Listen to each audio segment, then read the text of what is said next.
I know there are many of you who are huge Iver fans, and some of you probably been thinking that the Iver storyline hasn't been that interesting. Like everything with Olog and the Rus and the politics there, that's fascinating and fun, but Iver has no control. He just kind of watches it unfold.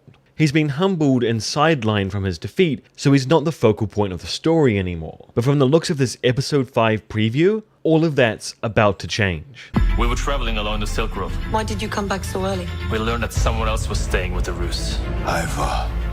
So the men that Viksid was supposed to travel with along the Silk Road to China to do trading there have returned very quickly because they found some rumors that Iver has settled with the Rus and Prince Olog, which is disturbing news to the entire settlement. Having the former ruler who they threw out, who presumably wants to inflict revenge upon them, be taken in by a foreign country with a presumably strong army can only really mean one thing. An invasion is coming. So not only is Iver getting thrust back into the spotlight by being this potential puppet ruler for Oleg that gives the legitimacy for the Rus to invade, but also with the events of episode 4, we can very much tell that he's planning to betray Olog, that he's moving the pieces into place, he's befriending Igor, telling him he's the rightful ruler of Rus, and even promising Prince Dur, the chained up brother of Oleg, that he will rescue him and save him for reward. What Iver's terms will be is yet to be discussed, but it seems like he's very much in the mindset he can't trust Oleg at all, which is what we've been talking about for quite some time now.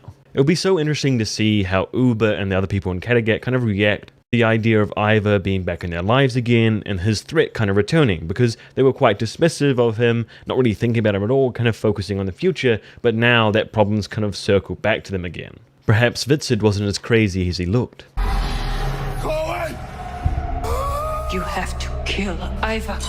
Alright, I take it back. He is as crazy as he looks, and from the really dark imagery we're getting here, he's getting like peak crazy. This is the level of illusions and horror stories that you hear from like police officers when they're doing like anti-drug PSAs at schools and stuff. As the story progresses and Viksid remains very unwell, very ill, and not many people around him really understand mental health and what he's going through, we see he's kind of losing his support network one by one, especially with Uber in the last episode. And so that kind of isolation is probably what's making his visions go to this next level. Now we hear the dialogue from his illusion, the burnt figure of his girlfriend, that he must kill Iver, and that could be something he grasps onto and makes his fate. Even before Viksid was this unwell, he was struggling with a lack of purpose. So perhaps if he makes killing Iver his fate, his purpose, that could change him a bit. Though listening to your illusions when you're mad and then making that your life goal doesn't generally work out, but it could mean that Viksid's kind of propelled to leave Kattegat and try seek out Iver, especially as he hears the news of where his location is. So definitely I'll be paying attention in this episode to see where that storyline's kind of heading. This is an amazing occasion. Never before have we voted for a king of all Norway. So we see here that the trial that I thought possibly could be happening in the previous episode is going to happen now in episode 5.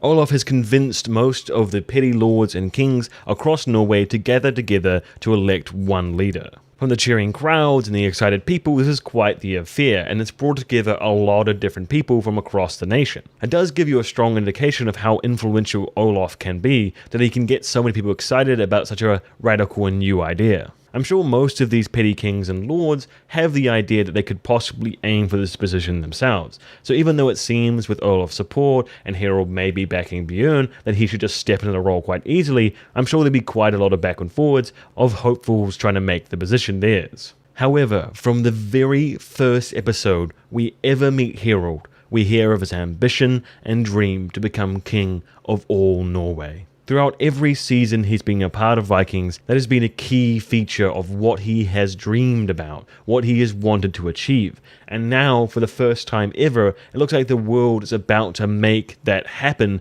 to someone.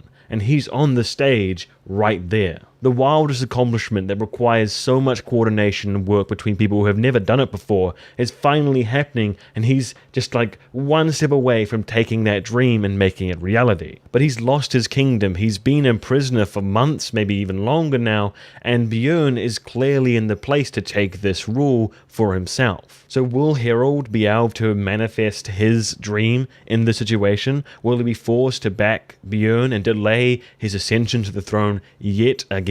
Or perhaps, if we look at Bejorn's body language and the way he talks about his thrones and the problems he's been dealing with, that maybe he doesn't even want this in the first place. Bejorn is a quiet type of character that keeps a lot of thoughts in his own head and contemplates things slowly. We know that he's always been focused on other goals outside of just being a king and ruling. It was never what he aimed for directly. So I think the show has an opportunity to throw a massive twist at us, and throw the whole story on its head by making Harald the king of all Norway. It's what his character has dreamed about, it's what his historical role will be, and we know that his ambition is still there. Bejorn chose to rescue and support Harald once. He's been kind to him. We saw in the last episode he gave him his drink of water, made sure he was okay, and his only demand to meet with Olaf was that he was still alive. He considers Harald a good friend and ally, and he's backed him before. But that's my thoughts. I'd love to hear what you guys think about this election and how it's going to play out. They will attack again soon. On January 1st. So we see that the Lagertha storyline, the fight between the villagers and the bandits, won't be concluded in just one episode. As predicted, Vikings did stoop that low and did kill Bjorn's child. Fuck you, by the way, Vikings. Though now Grinhild has arrived with a couple shield maidens of her own, and the villagers are quite determined to stay to defend not only the honor of the dead, but their homes and property. This is going to put Grinhild in a very strange position, because not only is she pregnant and doesn't have enough warriors to defend this village just with the reinforcements she brought, but I'm sure she's loath to leave Lagertha and the remaining child of Bjorn, the daughter, in harm's way just to defend a few little villages. So she'll have the decision of whether to risk herself, her child, her men, and stay with the villagers and fight with them, or just take maybe a couple of the children and leave Lagertha and the others to die. Maybe she'll try to go back as quickly as she can and bring back reinforcements, though the timing for that may not work out. So we may get another fight scene and more conflict in episode 5 around Lagertha and her struggle. Now the other important thing we saw here was that the next episode isn't going to be out until January 1st. So like they've done before, we'll have a 1 week break, they'll be kind of skipping that for Christmas, and they'll start back up in the new year. Which is a little bit sad because I would thoroughly enjoy watching Vikings with my family on Christmas. That would be a sick tradition. So the question I have for you guys, the audience, is that I do want to do at least one video in that week, like a Vikings Christmas special from King McKay, and I'd like to hear some ideas that you guys might have for what kind of video you'd like to see in that week. So anyway, thanks so much for watching this video. I hope you all have a happy holidays, and like always, Skål.